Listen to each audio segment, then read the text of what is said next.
जिहाद करना है इन्होंने, ये तो जिहाद के लिए पैदा हुए हैं। ये कोई डेवलपमेंट के लिए नहीं है, ये कोई किसी चीज़ को बना नहीं सकते, ये सिर्फ बिगाड़ सकते हैं। ये सारे ऐसे ही हैं। अब जो आईएमएफ के ऊपर ये इतना इल्ज़ाम लगाते हैं कि आईएमएफ ने इनको पैसा नहीं दिया, इन्होंने इनसे आईएमएफ ने कर्जा ले रखा है। क्या है मतलब, आईएमएफ ने इनसे कर्जा ले रखा है कि इनको पैसा नहीं दिया? भाई तुम भिखारी हो। तुम सारी जिंदगी आज तक जहाँ यहाँ तक पहुंचे हो, 70-75 साल में भीख मांग मांग कर ही पहुंचे हो। तुमने अपने आप तो कुछ किया नहीं। और ये जितने भी पाकिस्तानी हैं जो ये बोलते हैं कि ये तो ला इलाही के नाम पे हमारा देश बना है। हेलो फ्रेंड्स, आप देख रहे हैं यूआईपी न्यूज़। कई दिन से मैं पाकिस्तान की जो डेवलपमेंट चल रही है, पहले इमरान खान और बाद में फिर करंट गवर्नमेंट, जो ये आपस में इनका झगड़ा चल रहा है, इसके ऊपर मेरी नज़र थी। और मैं सोच रहा था कि इस टॉपिक को थोड़ा सा एनालाइज किया जाए और एक्चुअली पाकिस्तान में क्या चल रहा है उसके ऊपर थोड़ी रोशनी डाली जाए। तो आपको जैसे पता है कि पहले जिस समय इमरान खान की गवर्नमेंट थी, तब फजलुर रहमान जो थे, उन्होंने अपने पूरे वर्कर्स के साथ इस्लामाबाद पर धावा बोला था और पूरे देश को एक तरह से उन्होंने रोक दिया था। और उसके बाद ये हुआ कि इमरान खान की गवर्नमेंट गिर गई और ये 12-13 पार्टियों ने मिलकर गवर्नमेंट बनाई। और वो किस तरह की गवर्नमेंट बनाई और उसका क्या नतीजा निकला, वो हमारे सामने है कि पाकिस्तान की इकोनॉमी पूरी तरह से कोलैप्स कर गई। और वैसे तो इमरान खान की गवर्नमेंट थी तब भी पब्लिक उनको बहुत गालियां देती थी, बट आज की डेट में अगर आप देखो तो मेरे ख्याल से मोर देन 60% लोग इमरान खान के साथ खड़े हैं। और अब जहाँ तक इमरान खान की बात है, इमरान खान भी वही कर रहा है जो बाकी लोगों ने किया है।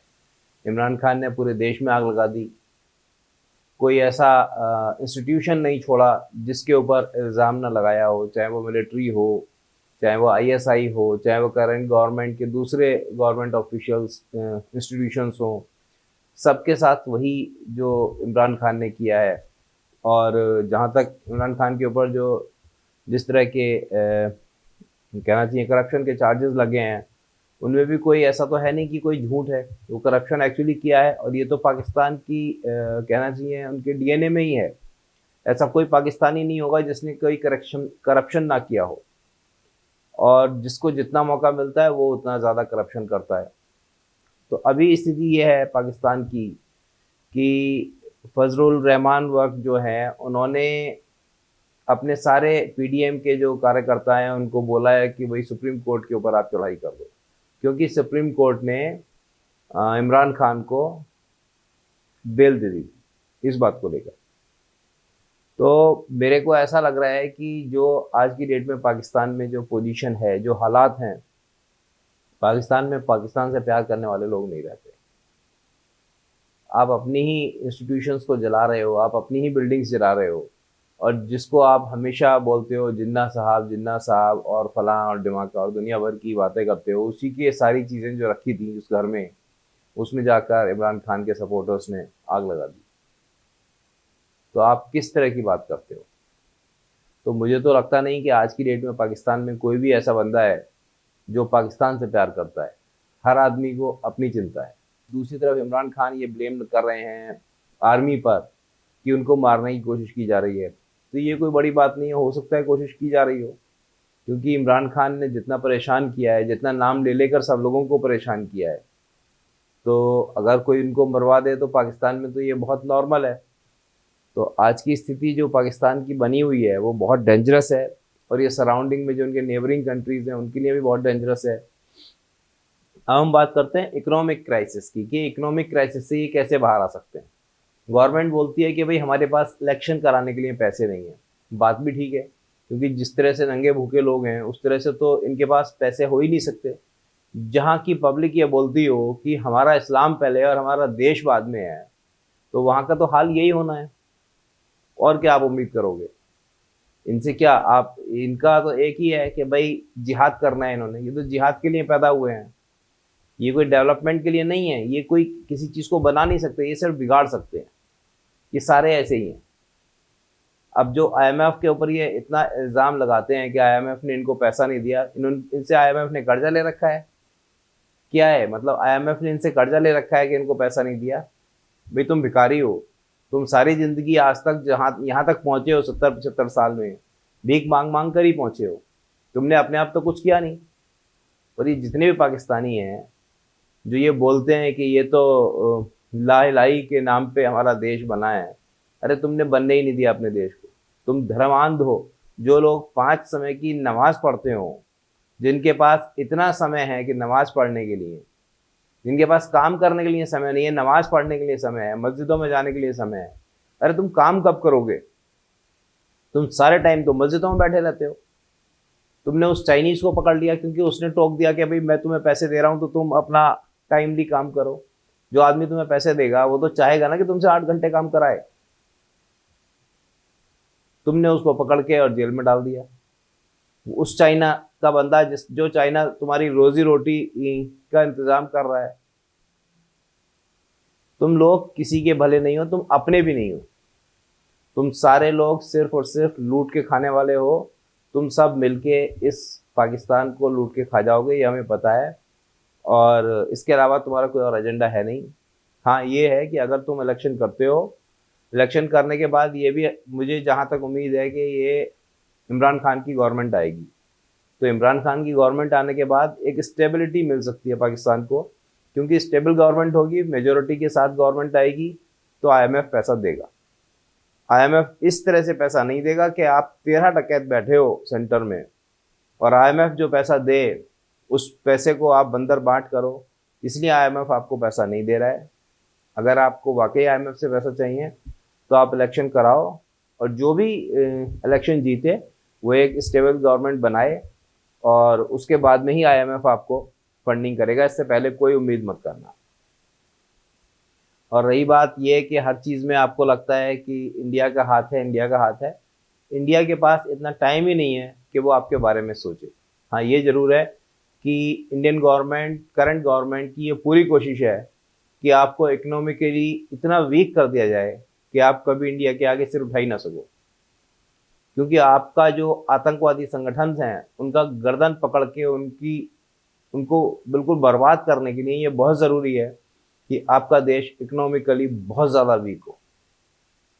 मैं कई बार यूट्यूब पे वीडियो देखता हूँ आप लोगों की, तो आप लोग यही बोलते हो ना कि इंडिया से बहस करनी है तो पहले इंडिया के बराबर तो आओ। इंडिया के बराबर आने के बाद क्या है? मतलब इंडिया के बराबर आने के बाद में आपको इंडिया के ऊपर अटैक करना है? मतलब किस तरह की सोच है आपकी? हमारे नेबर हो इंडिया। अब वही वाली बात है, लोग कहते हैं कि हिंदू मुस्लिम वाली बात हो जाती है।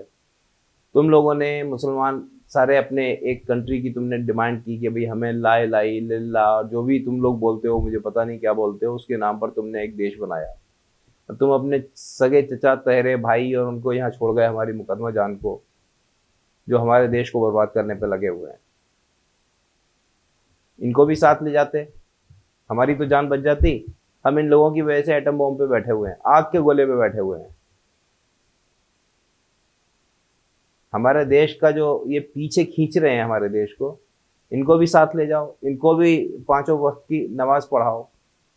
हमारी जान तो छूटे इनसे। और ले लो थोड़े से पैसे, 10-20 बिलियन डॉलर हम दे देते हैं तुम्हें, इन सबको ले जाओ यहाँ से।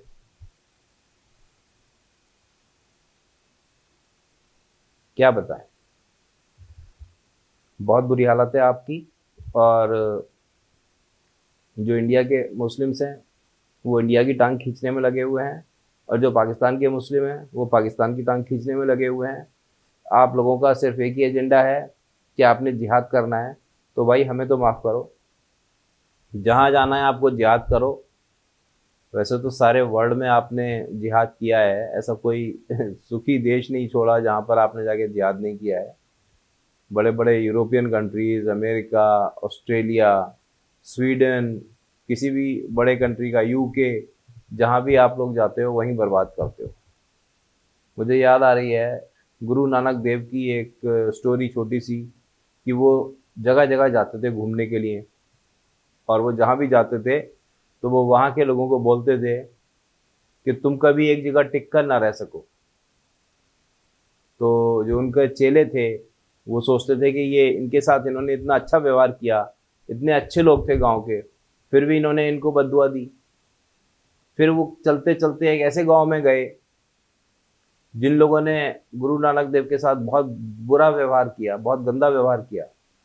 तो जब गुरु नानक देव चलने लगे तो उन्होंने कहा कि मैं परवरदिगार से दुआ करता हूँ कि तुम लोग कभी अपनी जगह ना छोड़ो और तुम हमेशा यहीं पे सुख से रहो यहाँ पे। तो उनके जो चेले थे उनसे रहा नहीं गया। उन्होंने पूछा कि जिन लोगों ने आपके साथ अच्छा किया उनको तो आपने बोल दिया कि तुम कभी एक जगह टिको ही ना, और जिन्होंने आपके साथ बुरा किया उन्होंने आपने उनको बोल दिया कि आप सदा अपनी जगह में खुशी से रहो। तो गुरु नानक देव मुस्कुराए और बोले कि अच्छाई को हमेशा फैलते रहना चाहिए और बुराई को हमेशा एक जगह सिमटी रहना चाहिए। ये बुरे लोग हैं, जहां भी जाएंगे बुराई ही फैलाएंगे। समझ रहे हो ना? तुम लोगों में बहुत थोड़े से मुसलमान हैं जो एक्चुअली, वो तो मेरे ख्याल से नमाज भी नहीं पढ़ते होंगे, क्योंकि उनको अपने बच्चों का, अपने परिवार का, अपने खानदान का चिंता है और वो कुछ काम करके कुछ कमा के आगे जीना चाहते हैं। तुम जैसे जाहिल लोगों की तरह से वो नमाज़ों में टाइम बर्बाद करके और जिहाद करके इन सब चीज़ों में टाइम बर्बाद नहीं करना चाहते।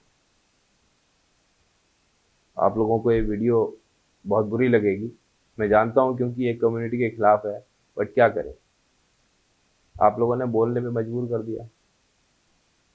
मैं पिछले एक हफ्ते से सोच रहा था वीडियो बनाने की, बट मैंने नहीं बनाई।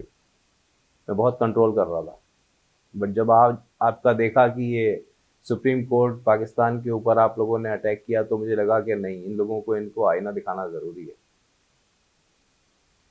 भगवान करे कि आप सारे लोग सिर्फ एक ही जगह रहो और पाकिस्तान से कभी बाहर जा ही ना पाओ। आज के लिए इतना ही, नेक्स्ट वीडियो में जल्दी मिलेंगे। आपको मेरी ओपिनियन से आप डिफ़र कर सकते हो, जो भी आपकी ओपिनियन है आप कमेंट बॉक्स में शेयर कर सकते हो। आपको अच्छा लगे बुरा लगे, मैंने अपनी ओपिनियन शेयर कर दी है। Thanks, bye bye.